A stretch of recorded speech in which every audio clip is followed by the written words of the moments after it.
Hello mga mami, ito ang karugtong ng aking kwento. Noong May 17, 2022, ang anak ko ay 2 years old and 7 months. Nagbiyahe kami mula General Santos City papuntang Davao City upang ipatingin ang anak ko sa developmental doctor sa Davao. Specifically, kay Dr. Jane May Fortuna.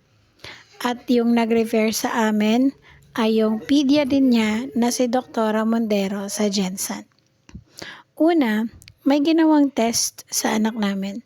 Pagkatapos nun, kinausap kami ng developmental pedia. Tinanong din kung anong mga behavior ng anak ko habang lumalaki siya.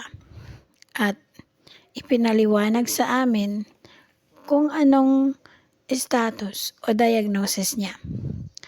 Na siya ay ASD or Autism Spectrum Disorder